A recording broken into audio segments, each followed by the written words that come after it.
여호와께서 노아에게 이르시되 너와 내 온 집은 방주로 들어가라. 이 세대에서 내가 내 앞에 의로움을 내가 보았음이니라. 너는 모든 정결한 짐승은 안수 7씩 부정한 것은 안수 2씩을 내게로 데려오며 공중의 새도 암수 7씩을 데려와 그 씨를 온 지면에 유전하게 하라. 지금부터 7일이면 내가 40주야를 땅에 비를 내려 지은 모든 생물을 지면에서 쓸어버리리라. 노아가 여호와께서 자기에게 명하신 대로 다 준행하였더라. 아멘. 네, 오늘 대홍수와 노아 방주 세 번째 시간으로 여러 성도님들을 만나 뵙게 되어 감사합니다. 제가 오늘 나누는 말씀 미리 말씀드립니다. 저는 저의 깨달음 안에서 성령님이 조명으로 말씀을 나누지만 이것이 맞다라고 하지는 않습니다.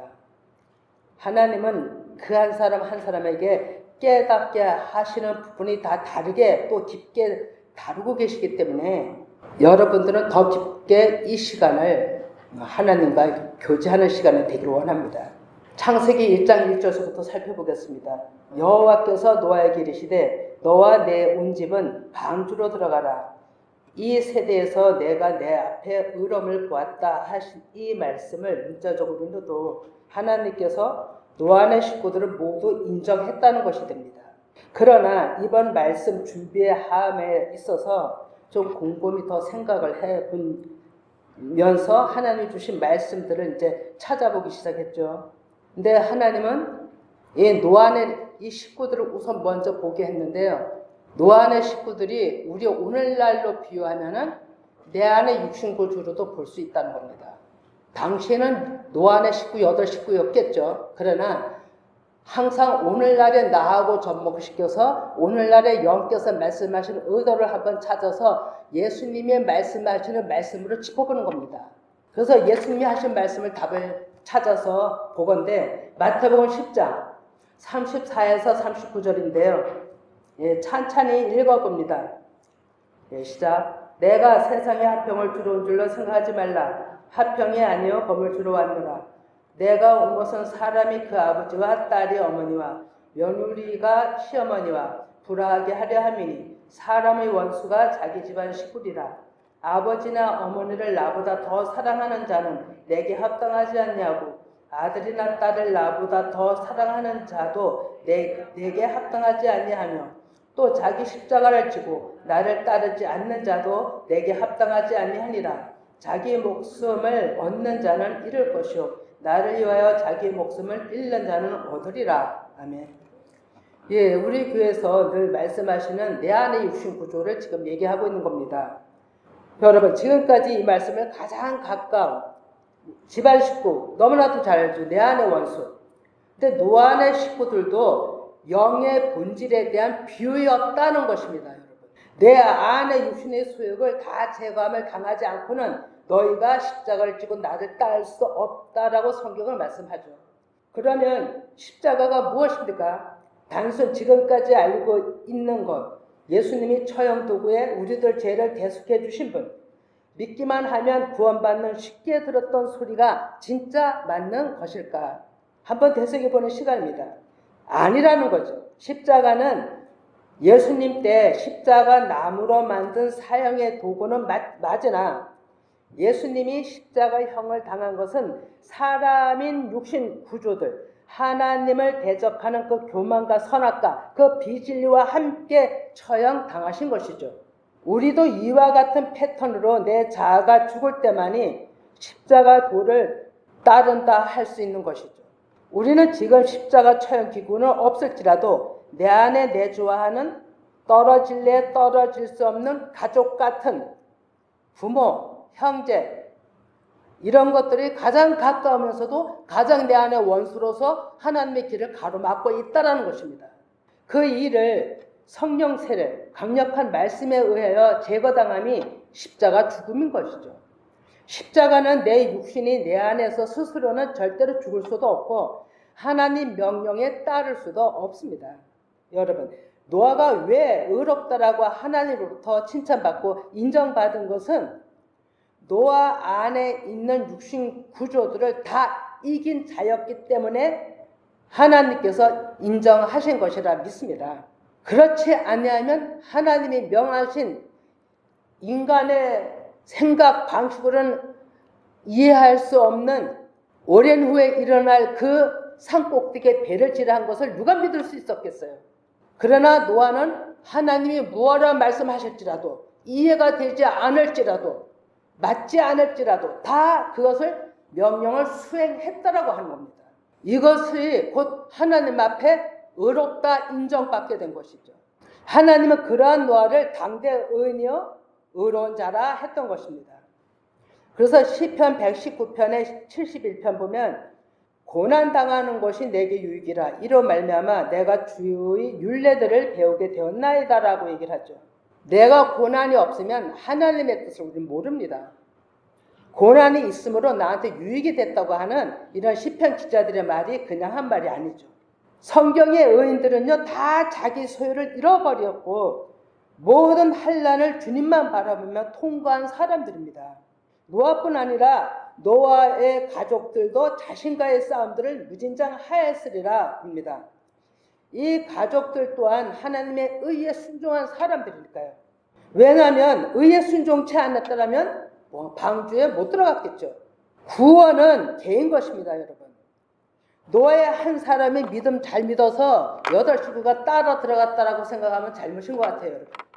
오늘날에 우리가 지금 현재 우리 닥치는 이 시대에서 지금 한 사람 한 사람 부모 자식 간에 하나님 곁에 가는 것을 보면 다 구원은 개인적이에요, 여러분. 부모가 잘 믿는다고 너도 하나님 앞에 데리고 간다는 그런 게 없습니다, 성경에.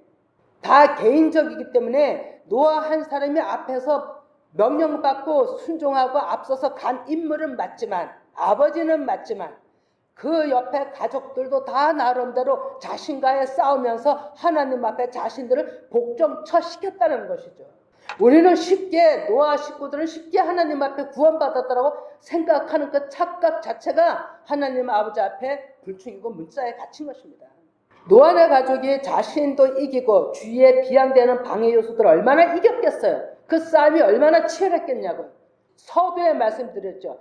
사장은 람에게 70에 70으로 연이어지었지만 창세기 5장에서는 오로지 한 애골수로 영적 계보를 잇는 것을 말씀했다고 말씀드렸잖아요.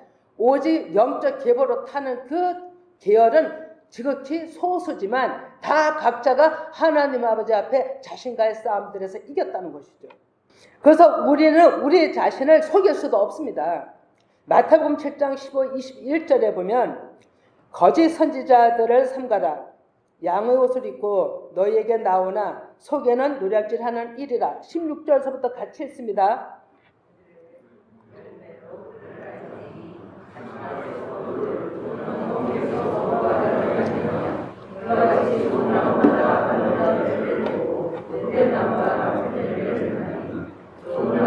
나쁜 열매를 맺을 수 없고 못된 나무가 맺을 수 없느니라. 아름다운 열매를 맺지 아니하는 나무마다 찍혀 불에 던져지느니라. 이러므로 그들이 열매로 그들을 알지라. 나더러 주여 주여 하는 자마다 다 천국에 들어갈 것이 아니요 다만 하늘에 계신 내 아버지 뜻대로 행하는 자라야 들어가리라. 아멘. 예. 아무리 내가 아름답게 내가 아무리 은이다 열심을 내도 하나님 아버지 앞에 주여 이름을 부른다 할지라도 하나님의 뜻에 순종하지 아니하면 하나님 아버지 앞에 들어갈 수 없다라는 것을 얘기하고 있습니다. 여러분, 이제 우리는 창세기 처음부터 영의 눈이 새롭게 열려 하나님의 구원 계획하심에 영의 지각의 눈이 떠져야 됩니다. 문자와 전통에서 벗어나야 할 때인 거죠. 하나님은 대홍수와 노아 방주에도 믿음을 언급하고 있죠. 믿음은 보이지 않는 것인데 실제로 그 말씀으로 행하심이 드러나는 것입니다. 히브리서 11장 7절에 보면 믿음으로 노아는 아직 보이지 않는 일에 경고하심을 받아 경외함으로 방주를 준비하여 그 집을 구원하였으니 이로 말미암아 세상을 정죄하고 믿음을 따르는 의의 상속자가 되었음이라 라고 말씀하죠. 노아는 확고한 믿음으로 하나님 앞에 섰던 하나님의 믿음의 사람이었어요. 믿음은 보이는 건가요? 보이지 않는 거예요. 근데 그 일하심이 너무나도 강한 거예요. 그 일하심에는 믿음의 일하심에 따라오는 그 하나님은요, 제가 어제 얘기했죠. 밤에 기도냈죠. 루하우 영 하나님이세요, 여러분. 그 하나님은 믿음으로만 일을 하는 거예요, 여러분. 근데 어마어마한 파워를 가지고 있다는 거예요. 놀라운 일을 하심을 교회에 보이셨기 때문에 제가 어제 그 퀴즈를 낸 겁니다. 아마 참 놀랍게도 우리하고는 상상도 초월할 수 없는 일들, 이런 일들을 하나님은 믿음이 있는 자에게 믿음을 통해서 노아에게 일하신 것처럼, 모든 믿음의 사람에게 일하신 것처럼 그 일을 보이지 않는 믿음으로 일하는 그 일이지만 그 영님께서 일하심이 드러나실 것입니다. 저 확신합니다. 창세기 2장 7장 2절에 너는 모든 정결한 짐승은 암수 7씩 부정한 것은 암수 2씩을 내게로 들여오며 라고 얘기를 하죠. 이제 방주 안에 들어갈 생물들을 얘기하십니다. 자, 모든이라고 됐죠. 전체라는 의미가 있는데요. 이 또한 사람을 비유한 것입니다, 여러분. 성경은요, 성전조차도 그 영의 본질을 비유한 거예요, 여러분. 그러면 정결한 타우르라고 순수한 깨끗한 흠없는 자신을 정결케 하다 깨끗게 하다 이런 의미가 있는데요. 짐승은 배해말하고 침묵하다 말없는 가축으로 짐승을 비유했어요. 그럼 이 얘기를 정리하면요. 노아 방주 배에 들어온 짐승은 말이 없는 오직 하나님 말씀을 믿고 따르려고 하는 그런 사람들이라는 거예요. 그들을 하나님은 부르셨어요. 말이 없는 자들을, 자신을 죄인이라고 짐승이라고 아는 자들을 부르셨더라고요. 짐승이 소리 지르는 짐승 많잖아요. 근데 이 원어상에는 침묵하다 말 없다라는 가축을 비유해요. 그래서 내가 짐승인 줄 아는 자, 내가 가축인 줄 아는 자, 내가 부족한 자, 이런 자들을 하나님은 불러서 노아를 통해 방주에 들어오게 했다라는 것입니다. 이들이 오늘 저희들이지 않겠어요? 또 암수라는 단어가 나옵니다. 이 암수라는 단어고도 이 암은 여자, 이사라는 뜻을 나타내는데 아주 온전치 않은 수준 의미를 얘기하고요. 수는 이시라고 죽을 수밖에 없는 존재, 그러나 현존, 살아있는 이란 뜻을 가지고 있어요.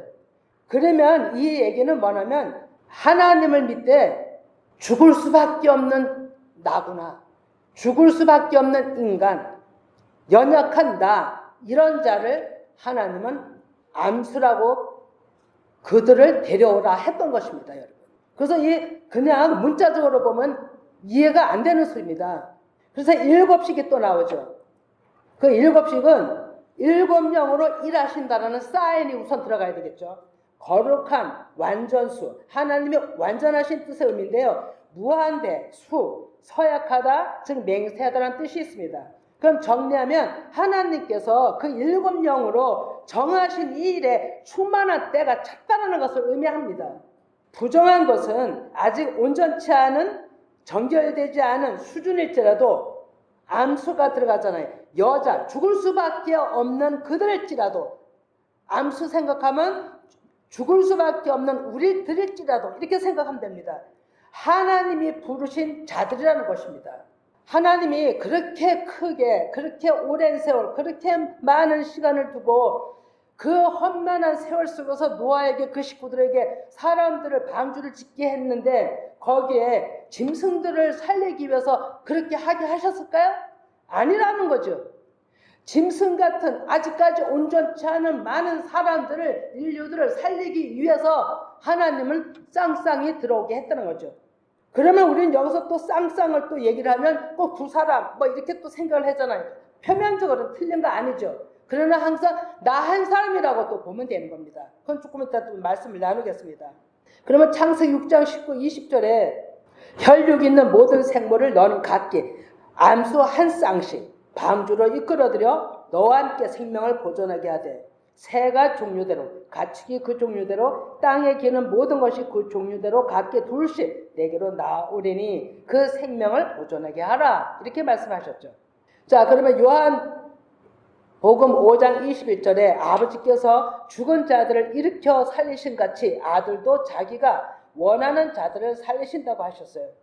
하나님은 아들인 예수님을 통해 많은 백성들을 구원으로 이끌으신 같이 노아 때도 노아로 한 사람을 통해서 많은 사람들을 살리는 그 일을 하신 거예요.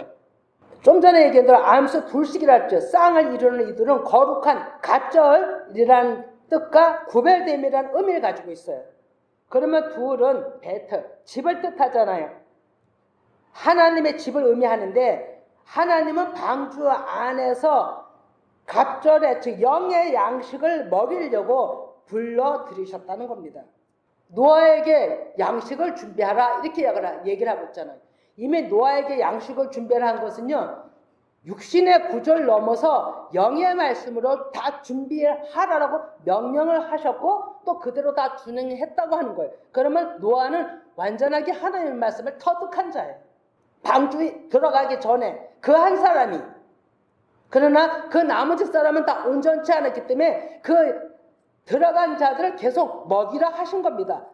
요한복음 15장 16절에 너희가 나를 택한 것이 아니요 내가 너희를 택하여 세웠다라고 얘기해줘. 하나님의 부름은 하나님의 절대 주권이신 거죠. 우리가 잘나서 우리가 너무 뭐든지 열심히 해서 부른 게 아니라는 거죠. 그것도 좀 있기는 있겠으나 하나님이 우리 중심을 보시는 거죠. 요한복음 10장 3절에 문지기는 그를 위하여 문을 열고 양은 그의 음성을 듣나니 그가 자기 양의 이름을 각각 불러 인도해 내느니라 했어요. 그리고 부름받은 양은 주님의 음성을 알고 따라간다라고 합니다. 하나님은 노아 때에 이미 그 일을 하셨고 예수님이 지금 또 해석을 해주시는 거예요. 여러분. 이 창세기 6장 19, 20에 이제 다시 조금 짚으면 그들의 부르면은 하야라는 단어가 또 있어요. 그것은 살게 하다, 확실히 생명을 주다라는 의미가 있죠. 짐승에게 이렇게 확실하게 그렇게 살게 하고 언약하고 하는 하나님이실까요? 아니잖아요. 사람에게 하신 거예요. 강주에 들어간 가축, 짐승이요 다 사람인 거예요. 새도 사람인 거예요, 여러분. 아주 이제는 좀 이렇게 확 뒤집어서 솔직하니 정확하게 좀 이렇게 확 짚고 이제 넘어가자고요. 다 그걸 뒤로만 생각하고 이거 가축이야 이렇게 말하지 말고 이제는 뭐든지 드러내실 때예요. 비밀을 감춰줄 때가 아니에요. 이제 완전히 하시는 때가 되었기 때문에. 그래서 그러나 우리는 여기서도 좀 전에 얘기했죠. 한 쌍 처음에 서두겠잖아요. 그 한 쌍 내 안에 가장 좋아하는 거 이것이 다 육신의 구조라고 더 이상 말씀 안 해도 알으시리라 믿습니다. 그럼 이것을 정답을 해준 게 있잖아요. 에베소 2장 13절에서 18절인데 늘 아는 말씀이지만 같이 읽어봅니다. 13절 시작. 이제는 전에 멀리 있던 너희가 그리스도 예수 안에서 그리스도의 피로 가까워졌느니라. 그는 우리의 합행이신지라 둘로 하나를 만드사 원수된 것 곧 중간에 막힌 담을 자기 육체로 하시고 법조문으로 된 계명의 율법을 파하셨으니 이는 이 둘이 자기 안에서 한 세 사람을 지어 합평하게 하시고 또 십자가로 이 둘을 한 몸으로 하나님과 한복하게 하려 하심이라. 원수된 것을 십자가로 소멸하시고 또 오셔서 먼 데 있는 너에게 평안을 전하시고 가까운 데 있는 자들에게 평안을 전하셨으니 이는 그로 말미암아 우리 둘이 한 성령 안에서 아버지께 나아감을 얻게 하려 하심이라. 아멘. 자, 창세기 6장의 대홍수와 방주를 통해서 예수님의 십자가에 흘리신 보혈만이 은혜 입은 자들에 대한 비밀을 감춰 놓으셨던 거죠. 참 놀라운 것은 문자로도 이해가 안 되는 이 말씀들을 오늘날에도 하나님은 계속 귀한 일로 우리를 이끌어 가신다는 것을 지각하셔야 돼요. 이전에만 있었던 일이 아니에요. 지금도 하나님은 믿는 자들을 통해서 귀한 일로 우리를 이끌어 가신다니까요. 이 삶을 가지고 뭐라 하냐면요. 이 땅에 살고 있으나 천국을 사는 삶이에요, 여러분. 인정해보세요. 그러면 그대로 진짜 내가 이 삶을 살고 있구나라는 걸 알게 되실 것입니다. 제가 더 놀라는 것은 창세기 7장 3절이에요. 공중의 새에게만 그 씨를 온 지면에 유전하게 하라. 이 노아 방주 때 이렇게 말씀하고 있어요. 그것이 7장 3절인데요. 같이 읽어봅니다. 공중의 새도 암수 7씩을 데려와 그 씨를 그 온 지면에 유전하게 하라. 여기에 딱 한 줄 이렇게 씨를 유전케 하라는 말씀이 한 줄 들어갑니다. 여러분, 이 말씀 안에 우리가 생각지 못한 비밀이 감춰져 있더라고요. 예수님이 하신 사역을 되짚어 보면 여러분도 금세 무엇이 비밀을 얻는지 알게 되십니다. 예수님이 오셔서 제일 먼저 마귀에게 시험 받고 나신 그 후에 하신 일이 무엇인지 아십니까? 제자들을 선택하면서요. 그리고 선택하시고 함께 유하시길 원하시고 3년 6개월 동안 같이 동거동락하셨어요. 그리고 마지막 날에 새 언약을 체결하시고 모든 언약의 말씀, 천국의 복음을 다 제자들한테 쏟아부어 주셨어요. 전수하셨어요. 그리고 십자가 상에서는 다 이뤘다라고 얘기를 하셨죠. 그 제자들은 놀랍게도 십자가 죽으신 부활 후 그 영으로 다시 하나님께서 보혜사 그 성령으로 온전히 하나님의 가르쳐 주신 천국의 복음을 하나하나 깨달아가면서 엄청난 복음을 증거하기 시작한 겁니다. 예수님이 오셔서 가장 큰 사역은 제자 양육이고 복음 전파였어요. 그러면 노아한테 한 것이 무엇이냐는 거예요. 여기서 나와야 되는 거예요. 공중의 새는 성전에서 섬기는 제사장들이라고 했어요. 그것이 창세기 1장 20절에 하나님이 이르시되 물들은 생물을 번성하게 하라. 땅이 하늘이 궁창에는 새가 나르라 하시고 라고 됐죠. 궁창은 하늘을 뜻하고요. 하늘은 하나님이 계신 곳이고요. 곧 성전을 의미합니다. 그러면 새는 오프라고 깃털로 덮여진 또는 날개로 덮음이라는 뜻이 있는데요. 기본 어근이 빛을 발하다라고 되어 있어요. 날아가다라는 의미도 있어요. 한마디로 말해서 하나님이 주시는 그 복음을 제사장들이 많은 사람들한테 빛으로 전하고 마오로 강명철 했잖아요. 하나님이 주시는 말씀을 담아서 전해라 이거예요. 가르치라 이거예요. 이런 자들을 성경에서는 구약에서는 성전에서 섬기는 자들 새라고 비유했다는 거예요. 근데 하나님은 오직 그들에게 말씀의 씨를 유전하라고 한 거예요. 이게 얼마나 기가 막힌 일이에요. 노아 때부터 하나님은 이미 구원의 역사를 다 준비해 놓으시고 일을 그때도 그대로 진행을 하셨던 거예요. 그래서 그때 있던 일이 지금도 계속 패턴으로 일을 하시는 거고 예수님이 계속 구약과 선지자 일을 다시 해석해 나가는 거예요. 그리고 또 영으로 또 지금 일하시는 거예요, 여러분. 주 목적은 영을 받아서 그 영을 전하는 거예요. 그런 씨들이 있다는 거예요. 그런 믿음의 사람들이 있다는 거예요. 그 일을 하기 위해서 제자들을 삼아 새의 의미를 가진 제사장들을 불러서 그 훈련을 시킬 수 있었던 사람이 당신은 노아였다는 거죠. 누가복음 9장 58절에 예수께서 이르시되 여우도 굴이 있고 공중의 새도 집이 있으되 인자의 머리 둘 곳이 없다라고 합니다. 예수님의 머리 둘 곳이 된 자들이 계시록에서는 14만 4천 문자로 한 번 달았잖아요. 상징적인 거지. 또 24장로 반열 많아요. 네 바람, 네 천사. 바람 하면 잊어먹지 마세요. 제가 언젠가 이제 좀 더 쉽게 구체적으로 얘기해드린다면 아마 정말 막힌 것들을 뚫기 위해서 더 그렇게 영이 하나님을 간구하고 찾을지 더 가까이 가는 길이 지름길이 될 수도 있어요, 여러분. 하나님은 이 모든 말씀들을 머리 둘 곳, 시대 머리 둘 곳이 말씀이 임한 자들이잖아요. 말씀을 받아먹는 자들이잖아요. 그리고 말씀을 전하는 자들이에요. 예수님의 최대의 사역이 오늘날에 우리에게 이임됐다는 것을 알아야 돼요, 여러분. 정말로 흥분하셔야 돼요. 아무렇게나 받아들이면 안 돼요. 나에게 주셨구나. 가슴에 들먹들먹 해야 된다니까요. 그냥 얘기하는 거 아니에요. 진짜로 어마어마한 말씀 또 듣고 또 사인해주고 알려주고 보여주셔서 이렇게 전하는 거예요, 여러분. 머리가 아둔해서 그런지 모르겠어요. 몇 날 며칠 이 말씀에 매달려서 이것이 맞습니까? 아버지 이것은 어때요? 이것은 어때요? 어때요? 하면서 지금 이렇게 두서없으나 전하고 있는 것입니다. 이사야 61장 6절에 오직 너희는 여호와의 제사장이라 일컬음을 받을 것이라. 사람들이 너희를 우리 하나님이 봉사자라 할 것이며 너희가 이방 나라들이 재물을 먹으며 그들이 영광을 얻어 자랑할 것이니라. 아멘. 누가요?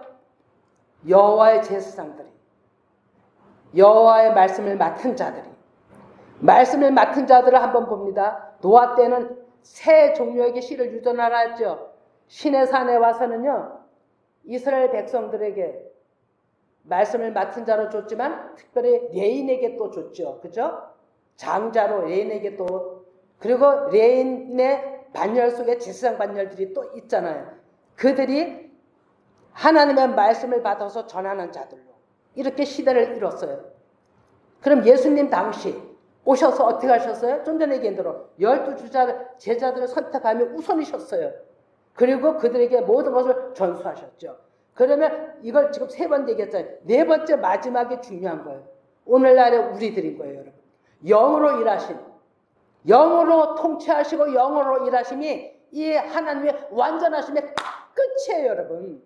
지금 우리가 끝 시대에 영으로 임재하심을 우리는 온전히 충만하게 받아야 돼요.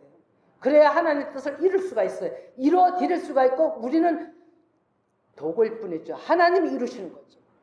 아마 여기다가 누구든지 이 말씀을 전하는 이 마지막 끝날에 진리를 전하는 이 교회뿐 아니라 어느 교회든 또 이 말씀을 전하는 자들에게요, 홍해를 갈랐던 그 루하고 영의 바람이 이루 말할 수 없는 넓이와 높이와 큰 바람의 통로가 이 말씀 앞에서 횡행 돌면서 회열이 바람 치면서 부러져 나가리라 믿습니다. 하나님이 능치 못할 일이 있으실까요? 하나님의 말씀하심을 변개함이 있으실까요? 내 입에서 나간 말은 헛되이 돌아오지 아니하고 다 그 뜻을 이루신다라고 얘기하고 있잖아요. 출애굽기 19장 5절에서 6절에도 말씀합니다. 세계가 다 내게 속하였나니 너희가 내 말을 잘 듣고 내 언약을 지키면 너희는 모든 민족 중에서 내 소유가 되겠고 너희가 내게 대하여 제사장 나라가 되며 거룩한 백성이 되리라. 너는 이 말을 이스라엘 자손에게 전할지니라. 아멘. 제가 지난번 얘기했죠. 많이 알아서 전하려고 하지 말고 한 가지만 알은 그 한 가지 전하세요. 그럼 또 알려주면 또 전하고. 이게 쉬워요, 여러분. 10가지를 알아서 한꺼번에 다 10가지 전하려면 어렵잖아요. 하나님은 이스라엘 백성들을 열방 중에 택하셔서 하나님의 법도를 심으셨어요. 그러면 오늘날의 영으로 우리에게 하나님의 말씀을 심어주고 계신 걸 지금 계속 보여서, 감춰진 건 열려서, 봉합된 건 열어서 가르쳐주고 계시잖아요. 저는 노아방주 때 이렇게 씨를 유전시키라는, 공중의 색이 유전시키라는 말도요, 오늘 이 말, 이번 주간에 준비하면서 처음 그것이 눈에 들어왔어요. 와, 진짜 하나님이 이런 뜻을 다 가지고 다 이렇게 심어놓으셨는데 몰랐구나. 그리고 우린 이것을 다 그냥 표면적으로 쉽게, 노아방주 때 많은 물로 심판했을 때 구원받았어, 이렇게 쉽게만 생각하고, 믿지 않는 사람들은 다 휩쓸려 갔어, 이렇게 쉽게만 생각했다니까요. 근데 하나님의 뜻은요, 그 이상 우리가 상상도 못하는 그 사랑을 가지고 그 일을 진행하셨다는 겁니다. 그래서 이사야 66장 21절에 보면 나는 그 가운데서 택하여 제사장과 레인을 삼으리라. 여호와의 말이니라.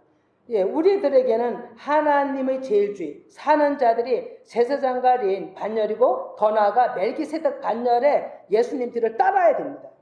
멜기세덱 반차는 대제사장의 반열이에요. 예수 그리스도 가지고 얘기를 하는 겁니다.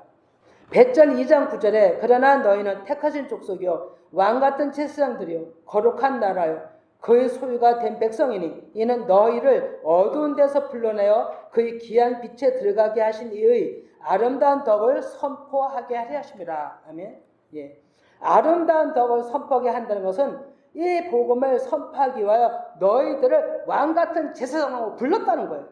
우리 왕같은 제사장은 되기를 원하는데 복음 전하는 걸 싫어하면 될까요? 아니 되잖아요.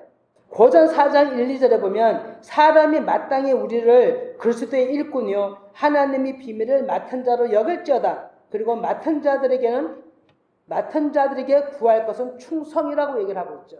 이 충성은 피스토스라고 믿음으로 행함을 얘기합니다. 여러분, 믿음이에요. 믿음으로 행할 때 루아우 영은 움직이는 거예요. 내 믿음이 아닌 예수 그리스도 믿음. 그러니까 그 영이 일하시는 거죠. 내 믿음이었다면 루아우 영이 오실까요? 일을 못 하셔요. 모세의 믿음이었다면 홍해가 갈라졌을까요? 안 갈라져요. 여호수아 믿음이었다면 요단강이 갈라졌나요? 안 갈라져요. 하나님의 영이 명령하에 그 명령을 믿음으로 순종했기 때문에 갈라지고 역사는 일어났던 거예요. 시편 126편 5절에 보면 눈물을 흘리며 씨를 뿌리는 자는 기쁨으로 거두리로다. 울며 씨를 뿌리러 나가는 자는 반드시 기쁨으로 그 곡식단을 가지고 돌아오리로다. 아멘. 예. 창세기 7장 4절에 지금부터 7일이면 내가 40주야를 땅에 비를 내려 내가 지은 모든 생물을 지면에서 쓸어버리리라. 이렇게 얘기를 하잖아요. 이거 얼마나 잔인한 하나님의 말씀이세요? 이러한 시대 패턴 속에 시편 기자는 좀 전에 눈물을 흘리며 씨를 뿌린다라고 돼 있어요. 영원히 불쌍하게 여겨져야 되거든요. 내가 복음을 증거하지 않으면 저 영혼은 어떻게 될까? 내가 아는데 복음을 증거하지 못했는데 그냥 돌아가셨어요. 우리는 그 자리에서 가슴을 치는 사람들이 있습니다. 내가 왜 빨리 믿든지 아니 믿든지 복음을 증거하지 못했을까? 그는 이미 늦잖아요. 진짜 그 마음에서 그 우러나는 것도 하나님이 주셔야 되는데 내가 하나님의 영이 나한테 온전히 들어오시면, 예? 그 영이 나한테 온전히 들어오시면 사랑하지 말래도 사랑하고 영원 사랑이 저절로 나가요. 그리고 영원 사랑 때문에도 그 마음 때문에도 미웠던 마음이 수그러지고 나를 굽히게 돼요, 여러분. 그게 나를 첫 복종시키는 거 아니겠어요? 그 영혼 구원 때문에, 그 내가 할 수 없는 일이기 때문에 하나님 아버지 앞에 나를 첫 복종시켜서 복음을 전할 수밖에 없는 그 열정이 우리에게 정말로 너무너무 필요하고 하나님께서 주시길 원합니다. 그러면 여기서 이제 또 보면은 창세기 7장 4절 좀 자세히 살펴봅니다. 7일이면 하나님의 완전수라 그랬죠. 하나님의 영의 일하심이라 그랬죠. 이것은 인간의 시간대가 아니에요. 하나님의 시간대를 의미하는 거죠. 그러면 40주야는 연단받는 기간이라고 예전부터 늘 말하고 있습니다. 하나님이 징계하시는 기간, 고통받는 기간, 각자가 이런 연단을 통해서 통과해야 되는 기간인데 그 안에는 40이라는 알파벳에 그 사가 달렛이 가지는 그 놀라운 의미가 있는데요. 천막 안으로 들어가는 출입문, 천막 안은 성막 또는 성전의 내문 의미가 있더라고요. 또 사복음서와도 연결되고요. 내 바람 내 천사 하나님의 영역의 의미를 다 포함해요. 그래서 달렛의 의미를 정리하면 낮은 것을 상징하고요. 낮춰진 것, 자기가 소유 없는 것, 이런 것을 의미합니다. 그래서 부활과 생명을 얻기 위한 시험의 기간으로 온전히 낮추고 주님만 바라보는 그 연단의 과정이 40주야를 얘기를 하는 거예요. 그러면 이 모든 생물을 지면에서 쓸어버리라 이렇게 돼 있잖아요. 이 말씀 또한 문자로 볼 때는 너무나도 잔인하죠. 그런데 저는 이 히브리에 대해서 너무나도 모릅니다. 무지하니까 참 자꾸만 하나님이 알기를 원하고 배우기를 원하라. 이래서 이런 것도 알아서 이렇게 하나님이 짚어주시니까 하지 제가 뭘 안다고 이렇게 히브리의 뜻을 얘기를 할 수가 있겠어. 제 육신 가지고는요 어림도 없어요. 입에 담지도 못할 얘기예요. 근데 저를 성령께서 주장하시니까 이나마 떠듬대고 이렇게 얘기를 하는 겁니다. 그 하나님의 입장에서 보면 이 히브리어는 양면을 가지고 있어요. 그래서 우리 나라 말로 쓸어버리리라 이렇게 얘기를 하잖아요. 그럼 완전히 진멸당하고 없어지고 아주 초죽음 나고 박살나고 이런 얘기를 뜻하잖아요. 그런데 살펴보면 지금부터란 의미도 오더라고 계속 다시 이런 어원의 이중으로 2배라는 의미를 가지고 있어요. 그리고 훈계하다, 복구하다라는 의미가 있고요. 7일 하면 하나님의 완전수로 하나님의 일을 완전케 하시는 일이라는 것을 뜻하고 있죠. 그러면 이 얘기를 좀 더 정리를 하면 이게 무슨 얘기냐면 하나님은 땅, 에레츠, 아주 단단한 흙덩이 같은 완악한 사람들에게 40주야 비를 내려, 이 말씀을 영적으로 말씀드리면 혼합된 홍수 속에서, 지금 비진리 속에서 우리들을 연단하고 또 연단을 해서 그 가운데서 하나님이 만지실 자를 만지신 거예요. 기름을 치신다는 뜻도 있고요, 다시 만진다는 뜻도 있고요, 쓰다듬는다는 뜻도 있어요. 그러니까 재창조를 하신다는 뜻을 가지고 있어요. 그리고 또 그 반대로 흙덩이가 부스러지지 않고 그대로 돌덩이 같이 있다면 그 심령은 홍수에 휩쓸려가 완전히 패망하는 길로 간다는 것을 의미하는 거예요. 그래서 두 가지를 다 가졌어요. 그러면 어떤 것을 선택하겠어요? 우리는 만진 바, 재창조 반열에 하나님 손에 있길 원하잖아요. 그죠? 그래서 우리는 나쁜 것만 보는 것이 아니라 좋은 면도 그렇게 하나님을 숨겨놓고 있다라는 것을 지금 얘기를 하는 거예요. 그래서 이러한 하나님의 말씀이 우리들에게 정말로 생명이 되었으면 좋겠습니다. 그래서 창세기 7장 6절에 이제 말씀을 마치는데요. 홍수가 땅에 있을 때 노아가 600세라 이렇게 얘기를 하고 있죠. 그러면 이 말씀 또한, 자 보세요. 육신은 보이는 것을 다 진멸해서 새롭게 할 때가 시작됐음을 알리는 것이 노아의 나이 600세 의미를 가지고 있는 거예요. 다시 얘기해요. 600이란 나이 주신 것도 그 의미가 뭐냐면 육신이란 구조를 제거하는 때가 됐음을 알리는 신호라고요. 노아의 600세라고 한 의미가 그냥 나이가 600세가 됐어 이게 아니라 육국은 육신을 얘기를 하잖아요. 그걸 진멸하실 때가 됐음을 노아 600세 되던 해에 시작을 됐다는 거예요. 그러니까 하나님은 뭐든지 다 영적으로 얘기를 하셔요. 이 글도 영적으로 썼는데 다 문자로 이렇게 해갖고 썼어요. 그런 걸 우리는 또 그걸 다 또 문자로 보고서 또 해석을 하니까 그냥 단면만 보고 자꾸만 빗나가고 이상하게 생각을 할 수가 있거든요. 지금까지 그래왔거든요. 그런데 이 모든 말씀이 다 영으로, 하나님은 영으로 말씀을 하셨어요. 근데 이 해석하고 쓰는 사람들이 또 우리가 사람을 이해를 하기 위해서는 또 이렇게 쓸 수밖에 없었던 것 같아요. 우리는 문자를 알으니까. 그런데 깊게 들어가면서 하나님을 찾아볼 때는 그 안에다 하나님의 영이 있다는 거예요. 영의 말씀으로 생명이 있다는 거죠. 그래서 하나님의 일하심이 보이는 거예요. 하나님의 일하심이 보일 때 그 일은 일어나는 거예요. 역사가 나타나는 거예요. 근데 보이지 않으면 역사 안 나타나요. 그러면 이제 끝으로 노아의 8식구 얘기했잖아요. 노아의 8식구도 지난번 언제가 이건 몇 번 얘기한 것 같은데 8식구가 맞긴 맞아요. 8식구도. 그런데 이 8식구 왜 그 가축 들어가고 다 들어갔는데 이 8식구만 왜 구원이 됐을까라고 이 베드로 후서에도 얘기했을까? 지난번에도 얘기를 했죠. 8식구는 알파벳의 그 8은 새로운 시작의 의미예요. 새로운 시작의 의미. 완전수를 지나서 새로운 시작의 의미로, 그러면 노아의 홍수를 통해서 새하늘과 새 땅, 새로운 시작을 알리는 그 사인이 노아의 8식구가 증거였어요. 증거로 나타난 그 숫자가 8식구라고 얘기를 하는 거예요. 8식구면 딱 구원받았다는 것을 얘기하는 의미가 아니고요. 그보다 더 깊게 하나님의 역사를 이루는 새로운 시작을 알리는 사인이에요. 8이라는 숫자를 가지고 있다고.